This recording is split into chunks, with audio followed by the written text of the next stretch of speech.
Assalamualaikum warahmatullahi wabarakatuh.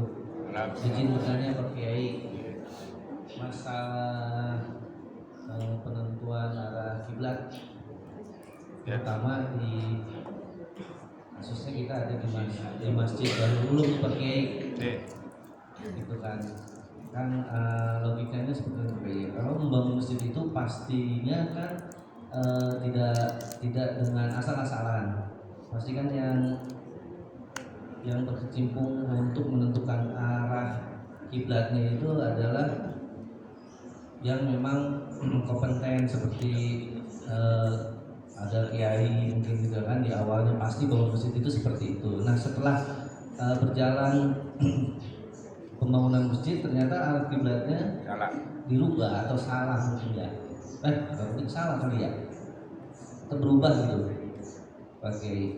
Nah dengan perubahan tersebut ternyata ada bukan perselisihan ya, ada berapa ya namanya? Perbedaan. Iya, gitu, ada permasalahan baru gitu Pak Kiai. Nah, apakah boleh setelah dirubah terus dikembalikan lagi?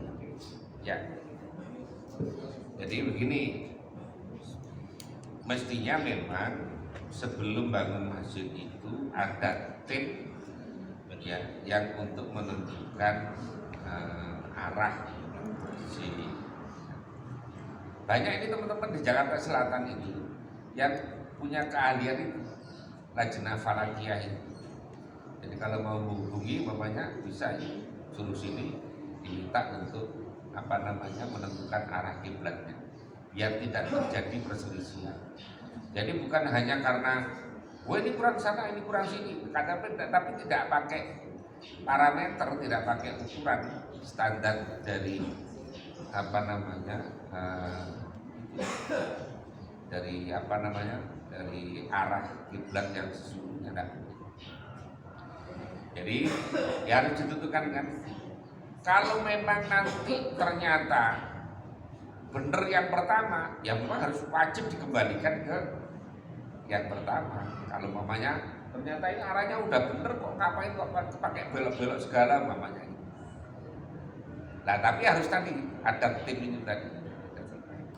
Saya ada teman di sini di Jakarta Selatan itu, ada nomornya, nanti kalau mau dihubungi, mamanya diajak ke sini, timnya itu untuk menentukan arah kiblat bisa. Jadi supaya tidak ada masalah. Kalau mamanya benernya memang yang sebelumnya, ya harus kembali ke sebelum. Tapi kalau benernya adalah yang sekarang, ya harus ikut yang sekarang. Untuk menghindari atau menyelesaikan perbedaan pendapat, ya tadi dicarikan ahli untuk menentukan arah kiblat. Nah, yang memilihkan itu kemarin salah satunya maaf ya, oke, Bang. maaf sebelumnya. Sebenarnya ada kasus ya ini. Oke. Kasusnya gini, dibuka aja ya, dibuka. Sebenarnya saya sudah sampaikan kepada ketua DKM, ini cuma sekedar usul. Kalaupun ada dalil yang bisa membatalkan itu boleh sih. Ini kasusnya di sini 13. Ini awalnya kiblat ini lurus awalnya. Kemudian banyak berkembang, ada suara sumbang bahwa masjid ini nggak benar sumbangnya. Sehingga saat itu kita manggil tim verifikasi dari Kementerian Jakarta Selatan. Hasilnya begini ya, hasilnya gini. Nah maksud kami ini sebagai pengurus DKM, ada nggak sih yang dalil yang bisa membatalkan ini? Artinya dikembalikan lagi dengan alasan ternyata ketika kita pakai miring begini itu nggak muat jamaah. Pertimbangannya itu ya, pertimbangannya. Kalaupun nanti ada dalil yang bisa menjelaskan yang tadi atau membatalkan yang pertama tadi, ya kita menurut. Kalaupun tidak ya apa boleh buat, karena memang sudah diverifikasi. Gitu ya, istiqlal itu. Jadi ya tadi langsung saja nyari tim apa namanya? Sudah diverifikasi, sudah memang yang ukur ada ukur.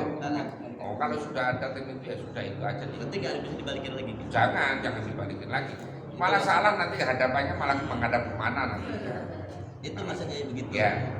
Jadi kalau sudah pakai standar baku yang dipakai dalam rangka untuk menentukan arah kiblat, ya udah itu yang dipakai. Jangan hanya nanti karena tadi orang tidak muat dan sebagainya. Kalau tidak muat ya dibesarkan lagi masjidnya, ya, atau ganti di apa? Jadi seperti itu. Jadi karena menghadap kiblat itu termasuk syarat yang harus dipenuhi ketika orang melakukan